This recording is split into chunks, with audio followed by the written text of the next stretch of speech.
Good afternoon, everyone, and welcome to the Milwaukee County Unified Emergency Operations Center's daily press briefing. Today, we have several special guests, subject matter experts, who are going to talk to us about the status of the situation at the House of Correction. First, we'll hear from Milwaukee County Executive Chris Abele. Mayor Tom Baird is not with us today. Next, we'll hear from Dr. Ben Weston, then Commissioner Koale from the Milwaukee County Health Department, Michael Hafman, the Superintendent of the House of Correction, Courtney Day, who's the Director of Health and Human Services in Franklin. Then we'll hear from District Attorney John Chisholm, and finally, Chief Judge of the First District, Mary Trigiano. So, County Executive Abele, would you like to get things started? I will, and thank you everybody for being on. I'll try and keep it brief because we have a big list of folks and some important stuff to cover. Again, as always, the numbers have grown, 2,055 for confirmed cases in Milwaukee County, 111 deaths. And again, as always, the largest chunk segment of cases and 2/3 of the deaths are the African-American community, which again only represents about 26% of the overall population. So that hugely disproportionate impact continues. We're going to talk a little bit about a situation that we've given you some updates on, and it continues to evolve at the House of Correction in terms of the number of inmates who are confirmed cases and staff. I can highlight this by saying that the superintendent and the staff are doing absolutely everything that can be done to control it. But this is a situation, probably the only one, where there's an analogy to be made between a House of Correction and a cruise ship. They're both very confined spaces, and no matter how much you do, you're always going to have a harder risk to manage. The good news is we have a lot of people paying attention to this. The state has agreed to do testing for all of the inmates, and as you've heard me talk about in the past, I want to again shout out the city, the mayor, all the municipalities, all the health officers. Everybody has just worked together very, very well to do the best we can at managing this crisis. Finally, I'll leave it at where we always leave it, which is the single best way we can get to a time where we're talking about restarting the economy, getting people back to work and normal lives, is to follow the regulations, to stay home, to stay safe, to isolate when we can, and to minimize contact. We've seen some reasons to feel like flattening is happening. Certainly, we are doing better than we would be had there not been a safer at home order from the state. That has absolutely made a difference. But as we remind folks all the time on these calls, projections that we see all depend on the continued adherence to these to the guidance we give. So I want to thank everybody for their efforts and the sacrifices, and I know that's what it is they're making to help keep all of us safe, but it is making a difference. So with that, I'll turn it back to you, Brian. Thanks, County Executive. I believe next in the lineup for today is Dr. Ben Weston. Thank you, Brian. Good afternoon. We, as the County Executive mentioned, currently have 2,055 confirmed cases in Milwaukee County and 11 individuals who have died. We continue to closely monitor our trends to ensure that the flattening we appear to be seeing is real and sustained. As has been outlined by the White House as well as state and local officials, a sustained downtrend is key to decisions on when to ease social distancing. And other key aspects, as outlined yesterday, include healthcare capacity, as well as testing capacity and the ability to effectively follow up on those tests. As we look to enhance our testing capacity, we're working with our health systems, our federally qualified health centers, local health departments, and state resources to create a framework to allow for testing capacity and the infrastructure in the future. Due to testing constraints, the response at this point in our community, as has been nationally, has been primarily reactive in nature. As we see and certainly hope for an apparent flattening of the curve, and begin to discuss the possibility of a measured turn down of social distancing in the future, we need to ensure that we are able to be nimble and efficient in transitioning to proactive testing. As cases undoubtedly arise after an eventual loosening of social distancing, we will position the city, the county, and the municipalities to be able to rapidly respond to and mitigate any potential spread. And this, combined with enhanced screening measures in certain settings, will allow us to move forward as a community. And a prime example of this is the coordinated and focused response at the House of Corrections. We have several speakers who I'll defer to, who will outline this response as we work to enhance transparency and protect those in our care. Thank you and stay safe. Thanks, Dr. Weston. Next, we'll hear from Commissioner Koale from the City of Milwaukee Health Department. Happy Friday, everyone. So today's update, I'll talk a little bit about where we're at. I know last Friday we spent a great deal of time talking about the impact of COVID-19 by race and ethnicity. So I have some information about that, but I'll also have some information about one of our South Side zip codes, 53215, where we're seeing a surge of cases, which is very concerning, but definitely I want to talk about what's happening as well as some of the outreach initiatives that are taking place. So in the city of Milwaukee, there's about 1,500 cases right now. That when you add that to the county level, there's over 2,000 cases, as noted. As far as deaths are concerned, there's about 111 at the county level and 81 at the city level. When you look at the racial and ethnic distributions of that, 77% of the fatalities in the city of Milwaukee are African American. When you look at the county, it ends up being about 60% or so. So you look at the difference between distribution where people live in this county and versus the city. When we also look at rates of hospitalization, which is something that we have been paying attention to, what we're looking at is pretty high in general because the testing criteria was really looking at people that were in a hospital. And we know that's been loosened up, especially as of yesterday, that clinicians are being asked to just test people with symptoms, period, which we fully support. The more testing that can happen, the better off we'll be. The better off we'll be informed about the true impact of COVID-19 in the city and county of Milwaukee. But for hospitalization, 71% of those that are positive for COVID are African American, which is higher than the last time we reported this rate. I believe it was about 62%, so that's increased. The white rate of hospitalization is about 19.5, and then the unknown is 4%. The city rate in general is 30%, so you can see the inequity there. As far as the cases for the city of Milwaukee, 53% are African American, 20% are white, and 17% are Latinx or Hispanic. We still have a large unknown variable, which is 21%, but I just wanted to give you a sense of how we're tracking this because we provide these updates on a regular basis. As far as age, the majority of cases are over the age of 61, so at 33% in the city, and gender, female, 54%. Now talking about the zip code 53215, which is on the south side of Milwaukee, that's where we're seeing most of the cases right now.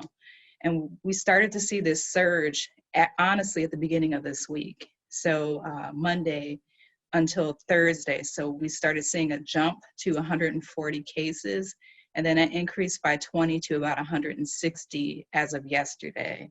So 65% of the population in this zip code is Latinx or Hispanic, which is, again, very concerning because we want to make sure that the outreach is happening, that things are being translated in Spanish, and also understanding that there's various cultures within the Spanish-speaking population in Milwaukee. So we can't just, again, treat it as a cookie-cutter approach. Just like with the African American, there's subgroups within each group.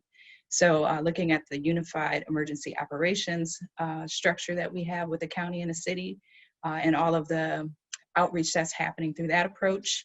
And then also we talked about the Advancing Healthier Wisconsin funding that we received last week, which includes funding for outreach for our African American and Latinx populations as well. So that funding just was released on Friday. So there's some efforts that will be underway to help increase the word about perception and risk related to COVID-19, that it is here and that we need to take additional precautions to protect the public from COVID-19.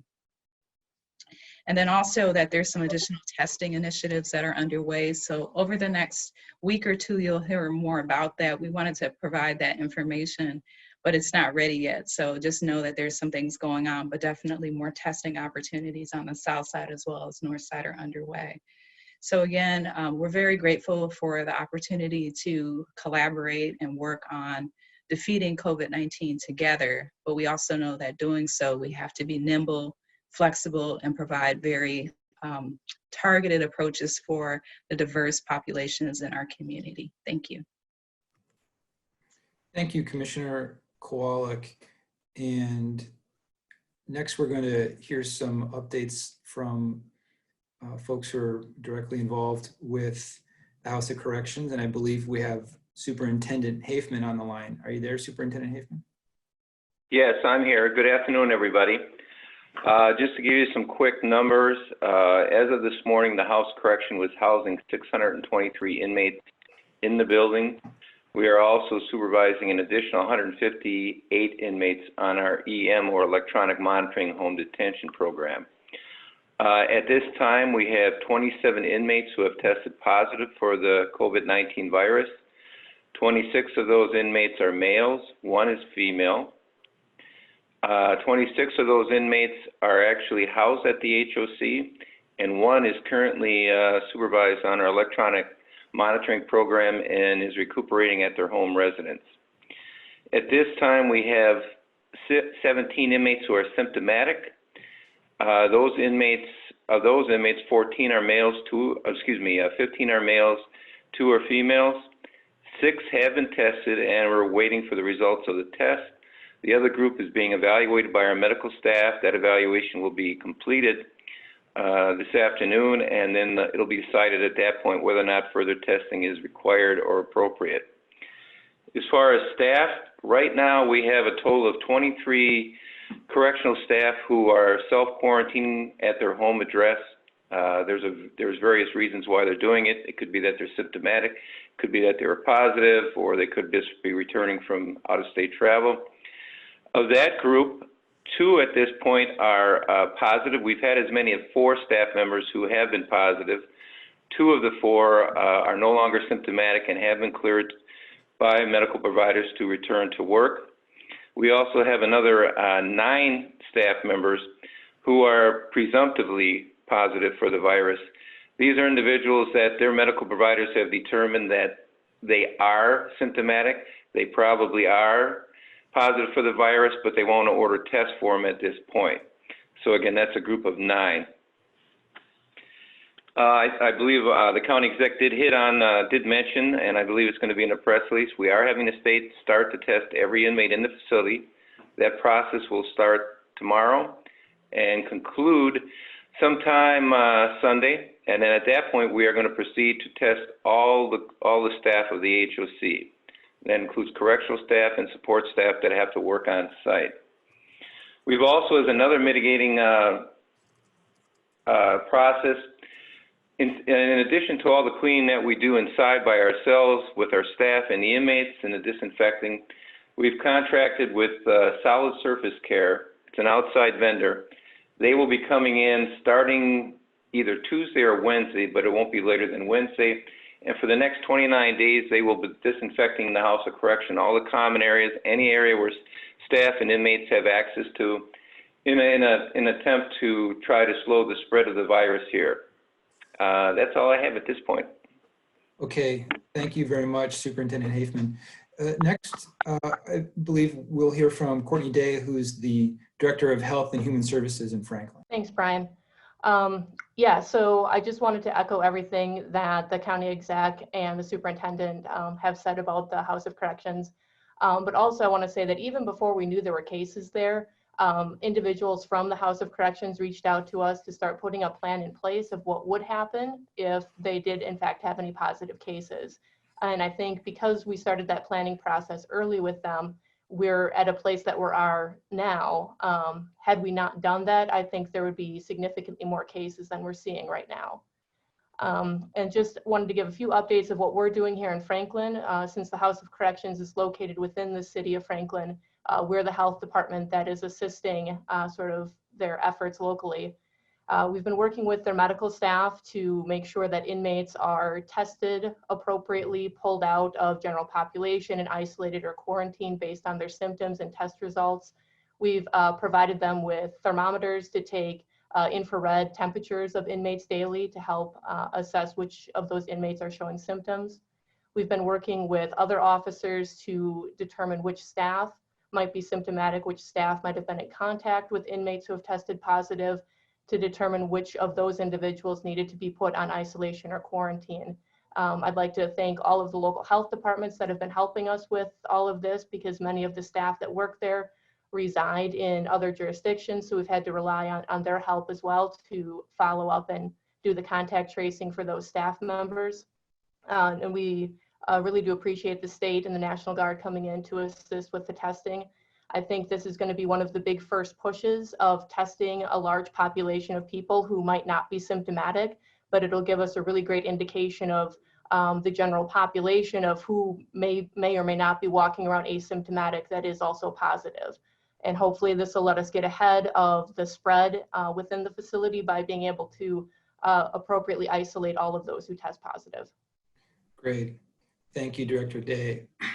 Next, we'll hear from District Attorney John Chisholm, who can talk a little bit about the role of the DA's office in the collaborative efforts that have been going on behind this process. Well, thank you very much, Brian.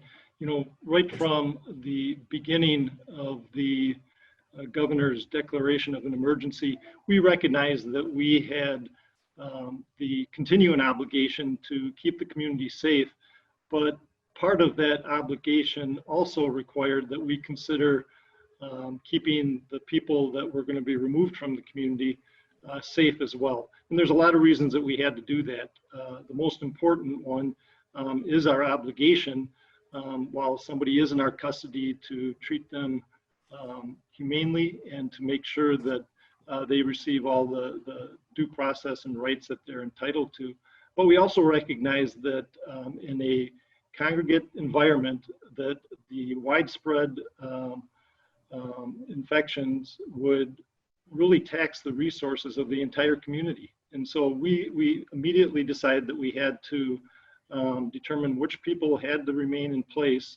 And then we took aggressive steps to try to reduce the population. So for example, the jail could house people in individual cells. And then we tried to reduce the population at the House of Correction. We've always done that in a very careful, thoughtful, collaborative way, working with all of our partners and always keeping public safety in mind. Keep in mind that the county actually runs 3 different detention facilities, one for juveniles, one for the jail, which basically the jail is for people that have been accused of crimes but have not been convicted of them. And then the House of Correction is for people that have been found guilty of an offense and are placed in the house for a period of time for the real purpose of transitioning them back into the community. So again, our focus has been to keep the community safe, and we're working every single day. There is a daily meeting between the chief judge and her staff, with attorneys from my staff, from the public defender's office, with pretrial services, with the jail, with the House of Correction, and we're constantly assessing what we can do to make sure that the environment stays safe. And one really positive thing to point out is that of 2 of those facilities, the Juvenile Detention Center out in Wauwatosa and the jail have remained COVID-free. We also recognize that things are different at the House of Corrections. That is a much more congregate setting, and you have a lot more people that come in and go out of that facility. So it was going to be a greater challenge, but the superintendent and his staff have been doing phenomenal work, and we're committed. We respond quickly. I also want to point out that we work really closely with our public health officers. Courtney has worked in collaboration with us from day one. Commissioner Koale, they're the ones that give us the guidance, and they're the ones that we listen to when we try to formulate our strategies to keep the community safe and keep the population in the correctional settings safe as well. So that's an ongoing process that's going to continue. We're even thinking further down the line, we're going to try to build up additional capacity at the House of Correction. Again, the county executive staff has been phenomenal in looking at not just the immediate problem, but looking a couple days, a couple of weeks down the road and building out capacity, working with the state, working with the National Guard, working with the public health officers to identify future capacity that we expect to take advantage of in the very near-term future. So, the final thing I would say is that none of this collaboration would have been possible if the people that you're hearing talk today hadn't been in these similar circumstances, not to this scale, but we've always been committed to a collaborative framework of ideally having a consensus to deal with the problems in our community and to try to solve those through collaboration whenever possible. So we're going to continue. Our commitment is to keep everybody in this community healthy and keep them safe. And as the county executive said, by doing so, return to a position where we can also start supporting people getting back to work and increasing their health and their prosperity for the future. So thank you. Thank you, District Attorney Chisholm. Next, we'll hear from Chief Judge Mary Trigiano. Thank you. I appreciate that, Brian. And I also am grateful that I was allowed to speak on here today. I would like to echo what John just said. You know, there's some extraordinary collaborations going on, and they started really early on, which also allowed us to collaborate and look at the data and understand the enormity of what we were actually facing. So right away early on, we started taking collaborative efforts to reduce our footprint certainly in the courthouse, as well as looking at the inmate population in the jail and the House of Corrections. So we immediately went into crisis management mode.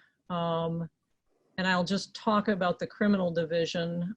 Certainly I oversee a variety of other divisions, civil, family, children's. But the criminal division immediately went from 23 criminal courts down to 3. And then we understood that that was going to have a tremendous impact on our jail and House of Correction population. We were no longer doing jury trials. We weren't doing sentencings. We had stopped all bail reviews from going on. We knew that was going to have consequence on the jail and House of Correction population. So what we did was we worked collaboratively with the district attorney's office, public defenders, those leadership in the jail, House of Correction, to create criteria for release. We consulted with 23 of our criminal court judges, a variety of other stakeholders, and we came up with very thoughtful criteria to look to see who could safely be released to the public so that we could reduce the footprint in these institutions. And so hopefully the spread wouldn't occur there and then impact the community. We looked at inmates who were low risk, some that were close to the end of their sentence, some who had limited condition time left. We looked at those that needed victim notification and did victim notification so that we included their voice in this process.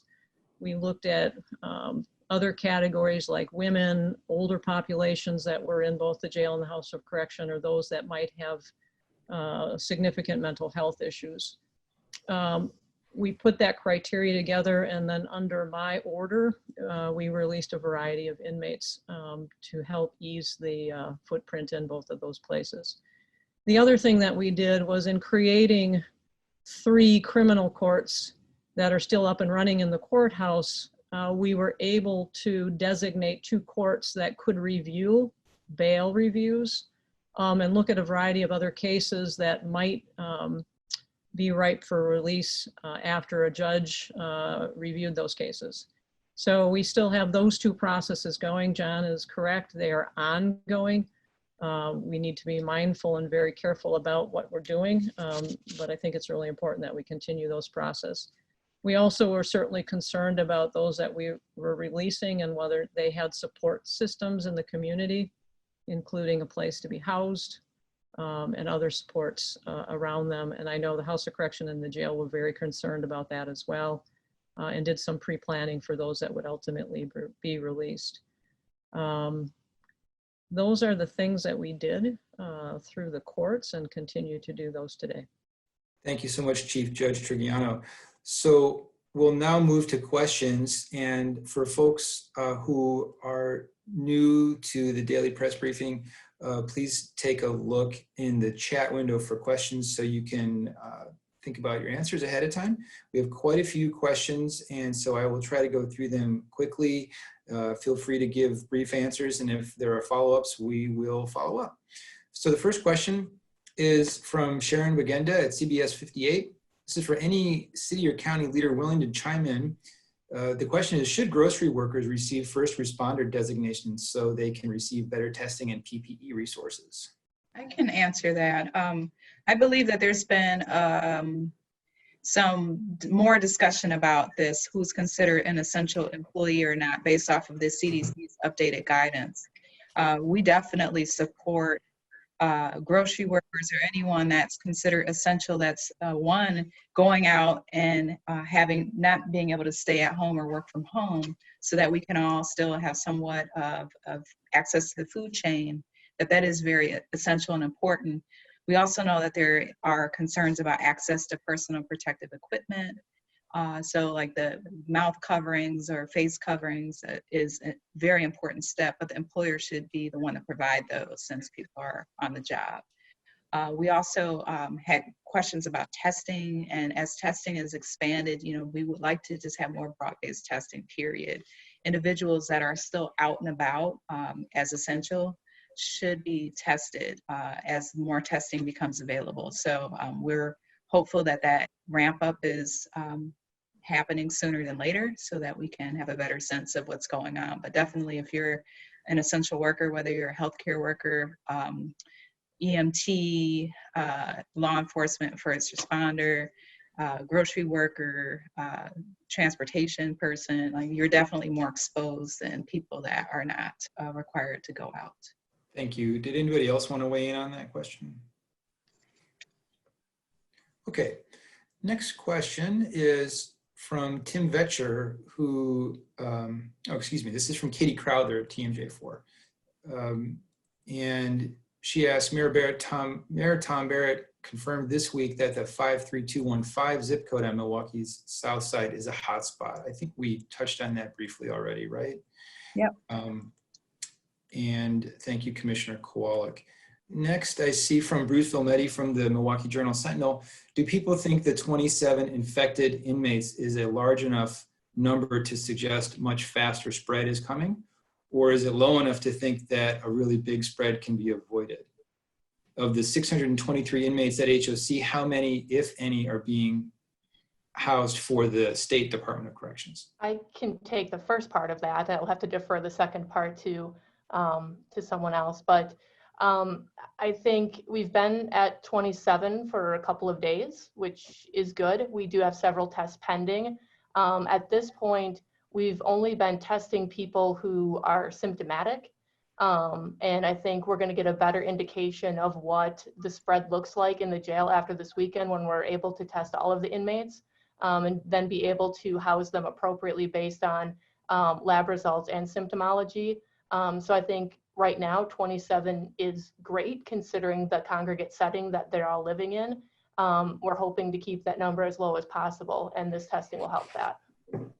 Thank you.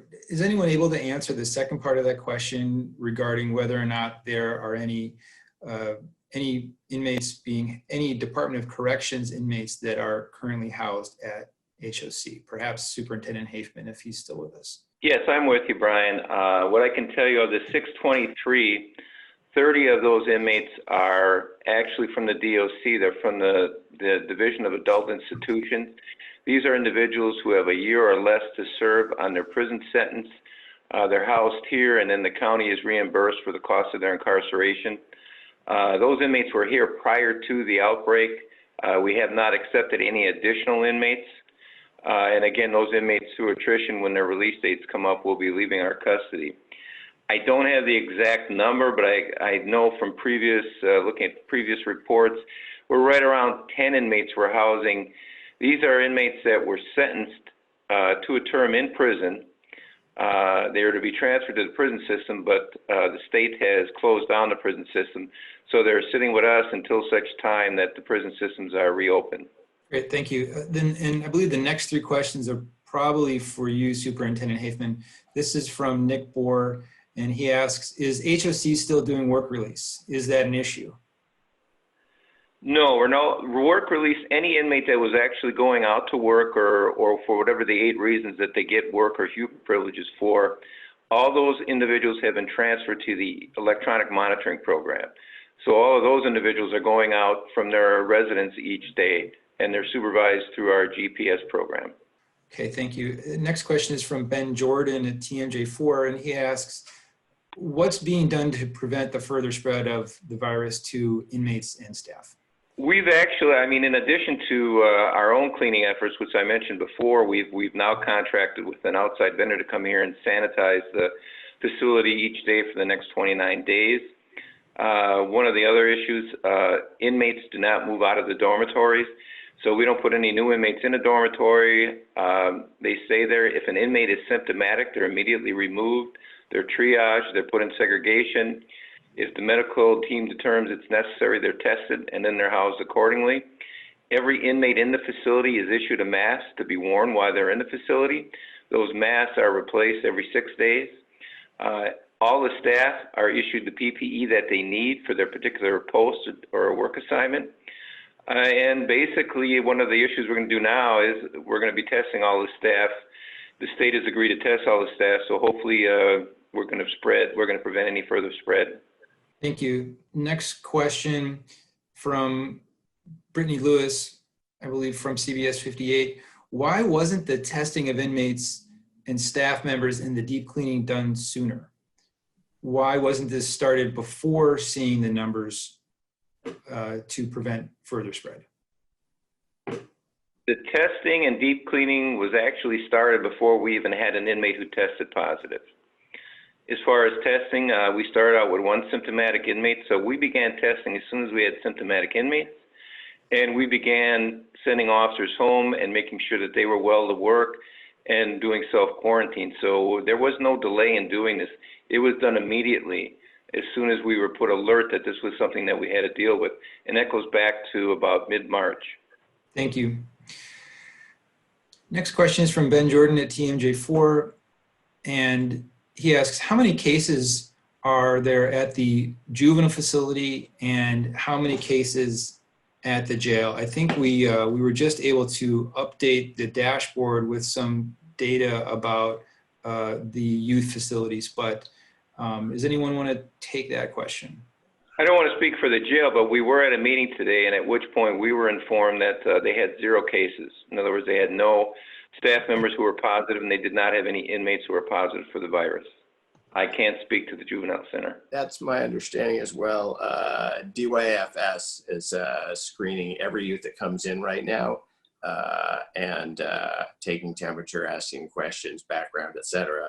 But yeah, so far, no youth who tested positive. Yeah, I can confirm that as well. And there's about 62 youth that are housed in the secure detention facility.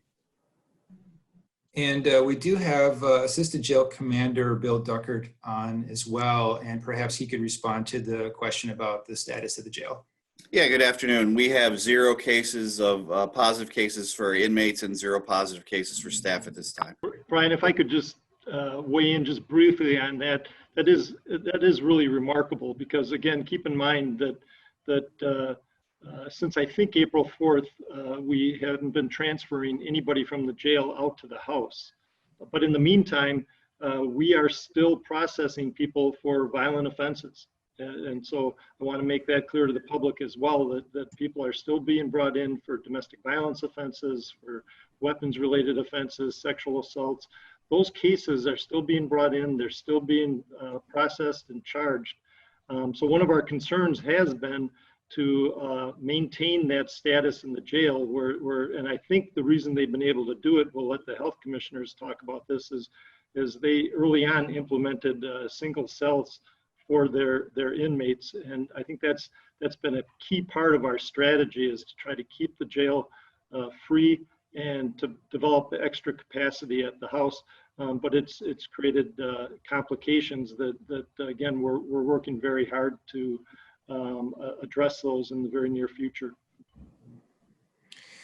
Thank you, DA Chisholm. And the next question is from Bruce Wilmette at the Journal Sentinel. This is more of a question about DOC, so I'm not sure if we have someone who can answer this, but the question is the DOC also going to test every inmate at some of their facilities, like the Milwaukee Secure Detention Facility? We can find out. And yeah, we can try to find that out for you and get back to you offline, Bruce.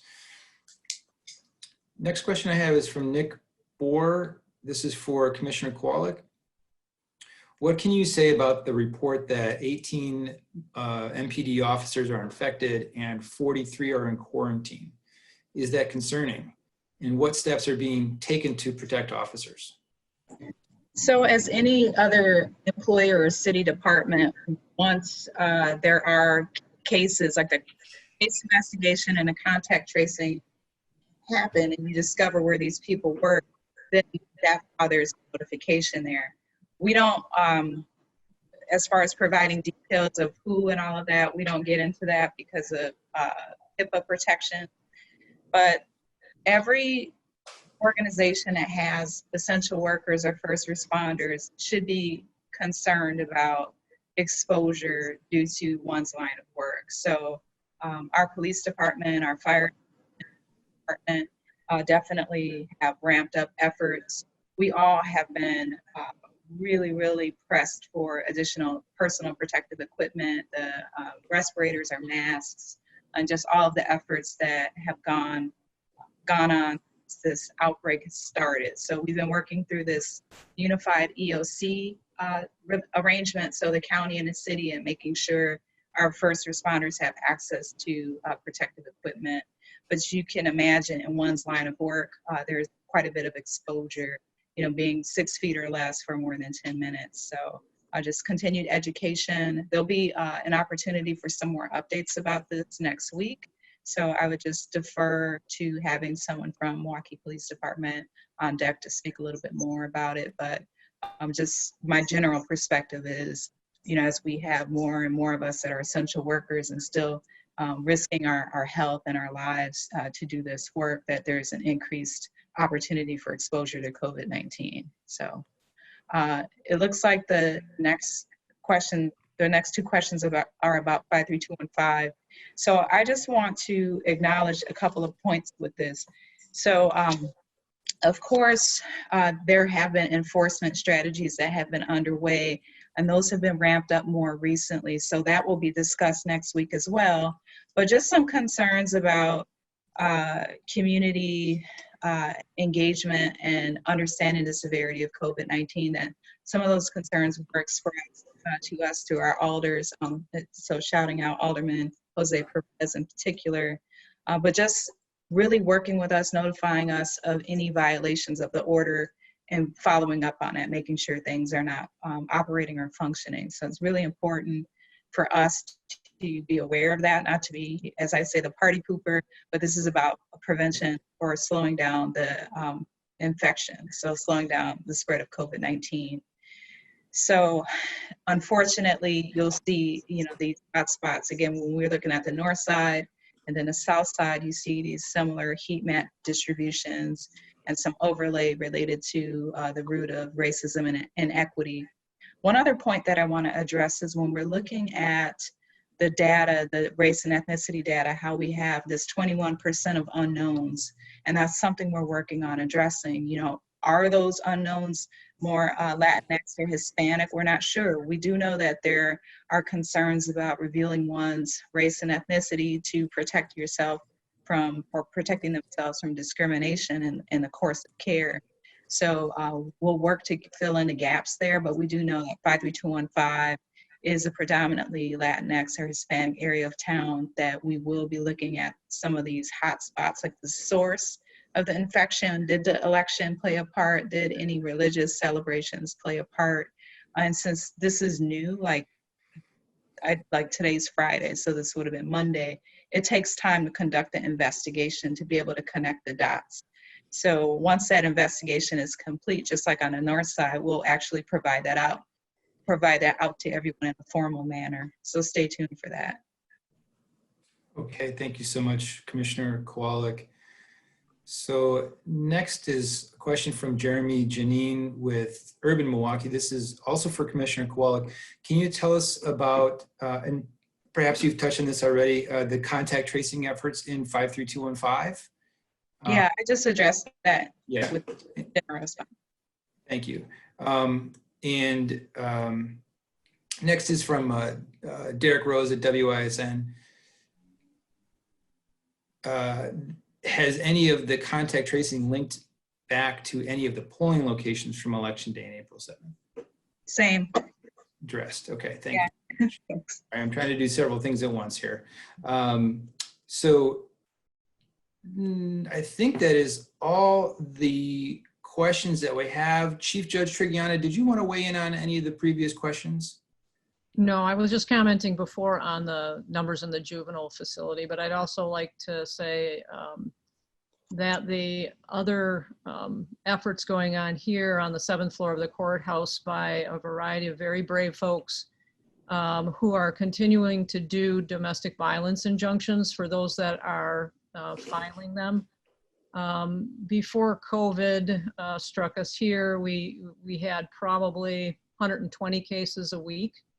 We're about half that, but still that's a pretty large footprint of people asking for domestic violence injunctions. And I think it was really important for us to continue to process those cases here physically so that people could get protections for intimate partner violence. And I think John mentioned too, we're continuing to do that, certainly in the criminal courts as well. And I'm sure we'll continue to potentially see an uptick in those kinds of cases. Thank you. Okay, last question for today is from Bruce Vilmetti at the Journal Sentinel, and he asks, how does the hotspot compare, I'm assuming you're referring to the new South Side hotspot, compared to the West Alice and Brown Deer hotspots that were shown in yesterday's map? Those are still there. I mean, I'm just focusing on 53215 right now. And the health officer of West Alice, West Milwaukee, I believe, has addressed this. And as far as Brown Deer, that's under North Shore. So that's Ann Christensen. She'll be on deck Monday. Thank you. Okay. Okay, well, that's all the questions I have for today. I want to thank all of our guests for being on the call and everyone else for joining us, and wish everyone a happy and healthy and socially distant weekend. We'll be back on Monday. Thanks, everybody. Thank you. Bye.